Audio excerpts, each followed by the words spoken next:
From snow-capped peaks to stunning lakes to sunken forests, welcome to the land of wanderers, Kazakhstan, the land where ancient Silk Road history meets jaw-dropping natural beauty that will surprise you at every turn. But before you explore its hidden gems, you need the perfect travel plan.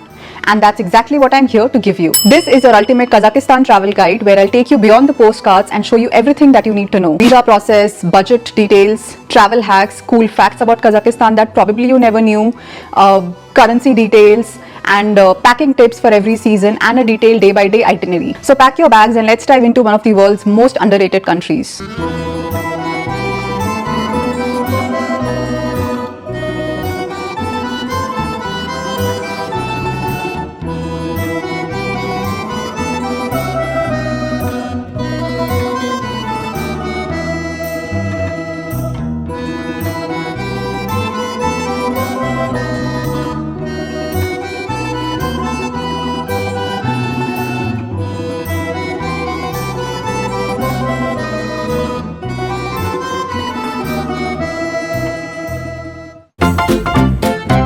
Kazakhstan is located in Central Asia and it borders Russia, China, Kyrgyzstan, Turkmenistan, Uzbekistan, and it also has the Caspian Sea on one of its borders. Kazakhstan is not only the largest landlocked country of this world, but it's also the 9th largest country. And this is a fact that I got to know only a few years ago. With a population of just 20 million, it has one of the lowest population densities in the world with less than 6 people per square kilometer. So a large country with very few people. The literal translation of the word Kazakhstan means the land of wanderers because this country was originally home to the nomads. And in case if you're flying Air Astana to Kazakhstan, then do keep an eye out on their safety guide video because very interestingly, they leverage the nomadic history of this country to show exactly what the land of wanderers was all about. Now, like I said, the earliest settlers were nomads, and then in the 13th century, this country came under the Mongol Empire and then eventually under the Soviet Union, and it was part of the USSR until 1991. And when the USSR split in the same year, that's when Kazakhstan got its independence and became an independent nation. The capital city of this country is Astana, which is in the northern part of the country,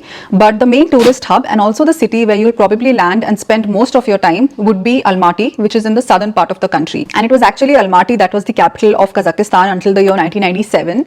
And according to our local guide over there, given the close proximity of Almaty to China, like China is just 4 hours drive away, they shifted the capital from Almaty to Astana. In terms of time zone, Kazakhstan is just half an hour behind India. So right now here the time is 11 p.m. So in Kazakhstan it would be 10:30 p.m. Also, one thing that we saw was the locals of Kazakhstan are a huge fan of Bollywood and especially Mithun Chakrabarti. Almost every day we had a few locals coming up to us and saying, please go and say hi to Mithun, and then they would start singing the Jimmy Jimmy song. So Bollywood has a huge influence in this country. Local language is Kazakh, but Russian is widely spoken. You will find people speaking English here as well. The only places where we did find a little difficulty in communication was whenever we would go outside Almaty city during some of our day trips, but otherwise you could easily manage with English. Kazakhstan is a secular country with Muslim being the major population here, followed by Christianity, which is the second largest ethnic population. The currency of this country is Kazakh tenge, and this is how the currency looks like. The lowest denomination is of 200 tenge, I think, and you also have coins of smaller denominations. As of August 2025, 1 Indian rupee is roughly equal to 6 tenge. So it's one of the few countries where Indian currency is actually higher valued. We converted all our currency in India itself. In case if you want to convert it after reaching there, then make sure that you carry euros or dollars. Please do not carry Indian rupees because you'll get a really bad exchange rate over there. Also, we did end up using cards at most places, especially when visiting attractions within Almaty. But please make sure that you're carrying some cash because there are few places that you will be visiting as part of this itinerary that will only require you to pay by cash. Now, how to easily estimate as to how much cash and preloaded currency you should carry with you? Well, most of your major bookings like your flight bookings, your hotel bookings, and in case if you're going to be driving around, then your rental car bookings, chances are that you're going to be doing this everything online before actually landing in the country. Apart from that, make a list, a rough list of the experiences. Just do some research about the different kind of experiences that you would want to do in this country. Just find out roughly how much each of those experiences are going to cost. Add those experience costs, and then also find out what an average meal will cost in this country. add that, and then in case if you're going to be driving around, then roughly calculate how many kilometers you might be driving on a daily basis and what's the price of the petrol per liter. So add that as well. So now you have the cost of the experiences, you have the food cost, and then you have the cost of the petrol, and then on top of this add a small buffer amount. So this would roughly give you an idea as to how much currency or cash you should be carrying with you. At the end of this video, I'm going to give you a very handy guide on budget planning for this country, so make sure you watch this video till the end.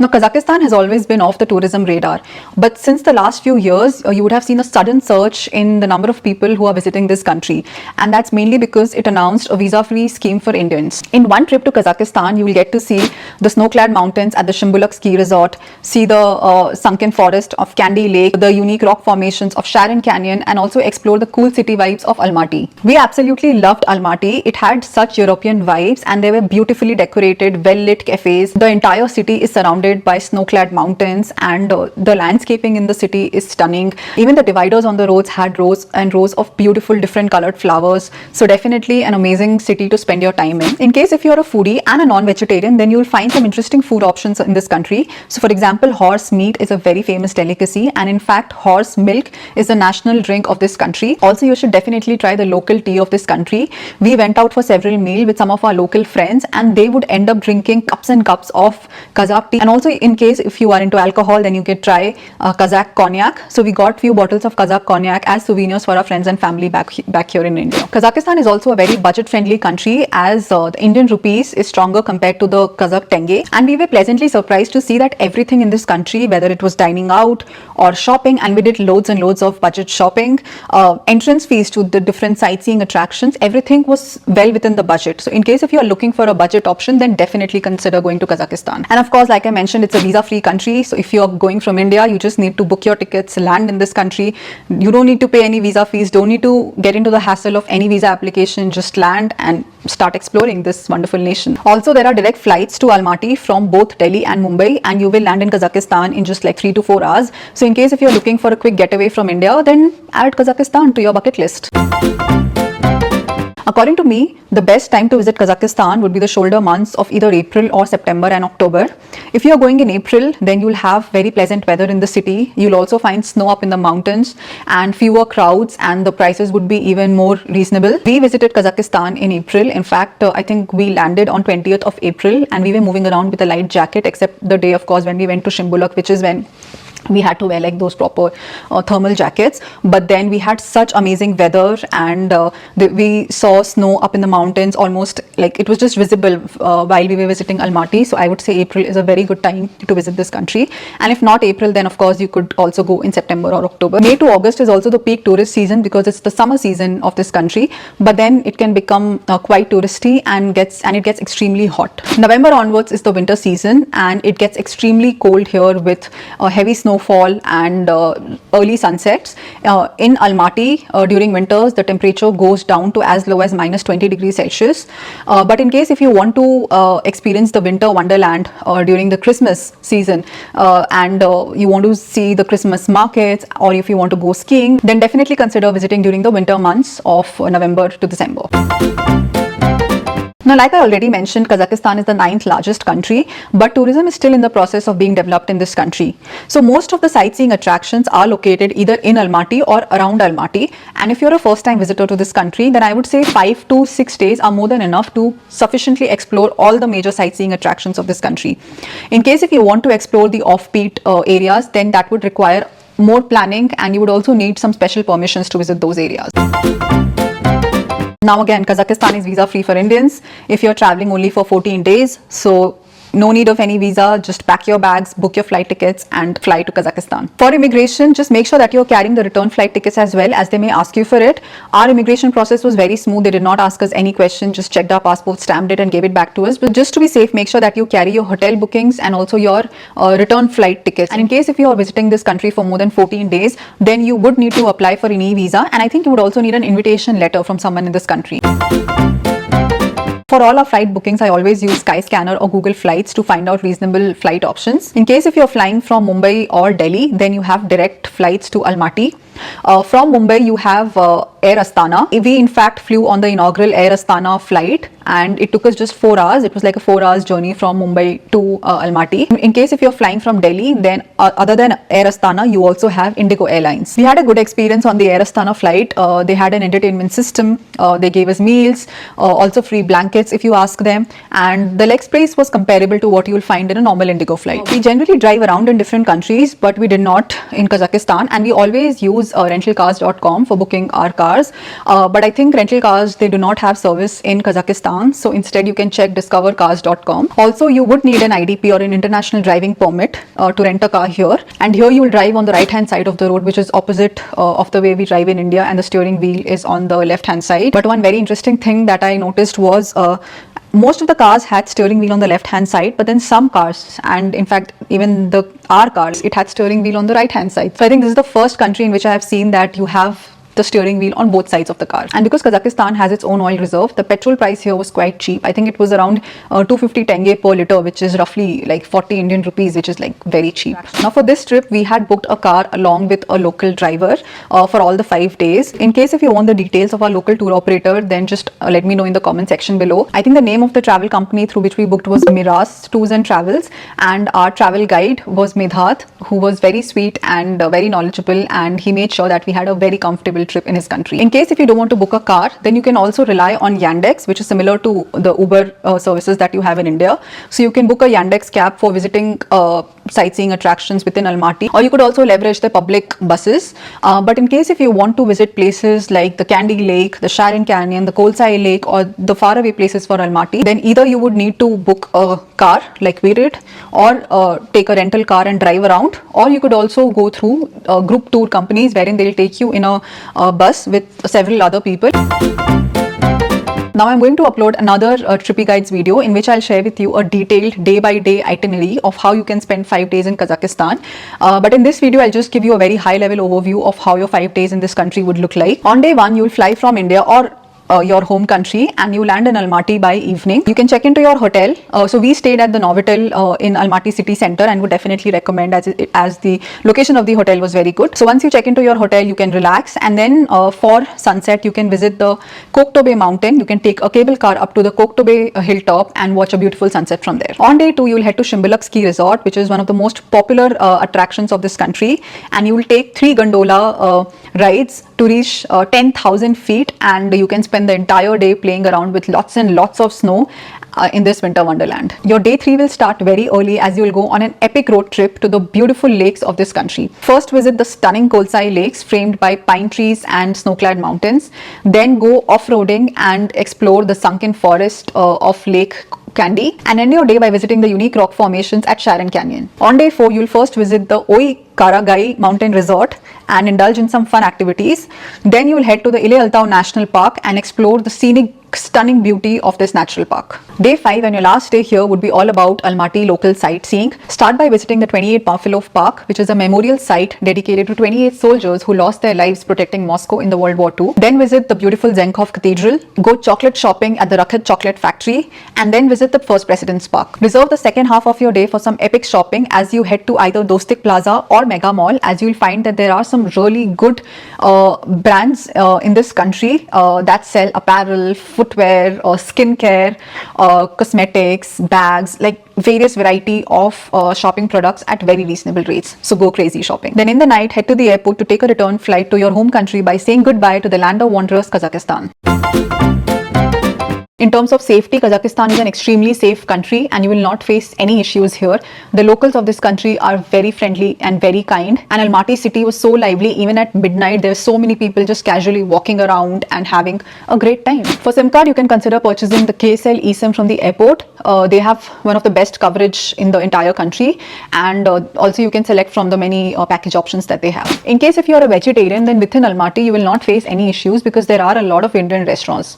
For example, we visited this place called Fiesta by Spice Mantra, and it had such delicious Indian food and even a lot of vegetarian options. But for example, when we went to Burger King, they did not have any veg option. There was no egg option as well. They only had chicken and beef. But then when we visited this another restaurant called Noodles, and we also visited a couple of Georgian restaurants, so they all had few veg options. But it's a good idea to carry some ready to eat meals and snacks with you, especially when you're visiting places that are outside Almaty and a little far away. For example, when you take a day trip to the Kolsai and Kaindy lakes, you're basically visiting very far away places and there will hardly be any restaurants over there, so you will face difficulties finding vegetarian options there. In case if you're going with a tour operator, make sure that you inform them of your food preference in advance, so accordingly they can arrange food for you. But during these long journeys, make sure that you're carrying some light snacks with you as well. Now, traffic situation in Almaty can get really bad. We were stuck in traffic for really long hours when visiting some malls and also when going to the airport. So make sure that you plan enough time, especially when you have a flight to catch. But even if you're stuck in traffic for long hours, you won't feel any stress because it's all very organized. Nobody was honking, everybody was following lane discipline. So now, like I already mentioned multiple times in this video, that tourism is still being developed in Kazakhstan, and one example of it that I saw or witnessed was the lack of souvenir shops here.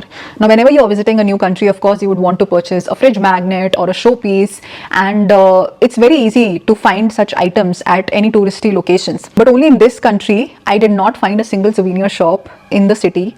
Forget about finding something which is like outside Almaty. There was just one souvenir shop which was up at the Kok Tobe hilltop. So I ended up buying souvenirs and some showpieces from a souvenir shop which was at the airport. So in case if you want to get that fridge magnet, then you can pick it up from the airport. In case if you want to purchase chocolates for your friends and family back home, then visit the Rakhat Chocolate Factory. It's the original store for purchasing the best local candies and chocolates at reasonable rates. All your basic essentials like your clothes, your glares, your cap, your sunscreen, all that I'm not going to mention in detail. But you will be walking around a lot in this country as well, so make sure that you carry a pair of comfortable shoes. In case if you're visiting during the winter months, then carry proper thermal wear as the temperature drops to like -20, -30 degrees Celsius. So carry like proper thermal inners, thermal boots, thermal jackets, thermal gloves, thermal beanies, everything thermal. But even if you're visiting during the summer months, then do carry a light jacket because you would be going to some high altitude areas that would remain cold throughout the year. Carry snow boots only if you're visiting during the winter months. We walked around on a lot of snow at Shymbulak and we were comfortable just in our sports shoes. We did not need like a proper snow boot for it. And like I already mentioned, make sure that you carry some light snacks when you're going for those long day trips. We always carry this basic pack of medicines like for fever, headache, stomach ache, some band-aids. So make sure that you're carrying some basic medicines with you. And of course you would need an international adapter. So we carry this international adapter that we purchased from Amazon, and it's quite good because it has like a lot of these different sockets. You also have the USB slots. You could charge like multiple devices using this just one adapter. Kazakhstan is a budget country, and if you are looking for an international affordable destination, then do consider adding this country to your bucket list. Direct flight from India to Kazakhstan, if booked well in advance, will cost you roughly around 20,000 if you're flying from Mumbai or Delhi. You'll find a lot of decent accommodation options in Almaty for different budget. We stayed at the Novotel Almaty city center, which was a little expensive, but then you can always find good accommodation options for 6,000 to 7,000 rupees average per night. We were pleasantly surprised to see how cheap dining out in this country was. You can budget for 6,000 tenge or 1,000 to 1,200 rupees per meal for a couple for a decent sized meal at a good restaurant. For transportation, we had rented a car along with a driver for 5 days, and in case if you want to do the same, then for us it costed us around $270 or roughly 23,000 Indian rupees per person, which included the transportation for 5 days, the petrol, the entrance fees to the different national parks that we visited, the gondola rides that we did at Shymbulak, the cable car ride that we did at Qaraghai, the Kok Tobe cable car ride that we took, the meals that we had during our Kolsai and Kaindy Lake day trip. So including all of that, it costed us $270 per person. In case if you are going in a group, then it makes sense to rent a car because then you are basically dividing the cost of the car or splitting the cost of the car amongst you and your friends, and it will work out quite cheap per person. Now in case if you're driving around, then like I already mentioned, the petrol price here is quite cheap. It's around 40 to 42 Indian rupees per liter. So you can calculate how much distance or how many kilometers you're going to be driving around and multiply it with the rate that I told you, and you can estimate how much money you're going to be spending on petrol. For miscellaneous items like SIM card, tips, souvenirs, you can budget around 3,000 Indian rupees or 20,000 tenge. So this was all the information that I wanted to share with you, and I really hope that this will help you plan your trip to the beautiful country and the underrated country of Kazakhstan. In case if you have any questions or feedback, do let me know in the comment section below. And do consider subscribing to my channel if you find my videos helpful. Very soon I'll be uploading a detailed day-by-day Kazakhstan travel itinerary. So stay tuned to my channel, and I'll see you all very soon. Till then, take care, happy traveling, and see you all.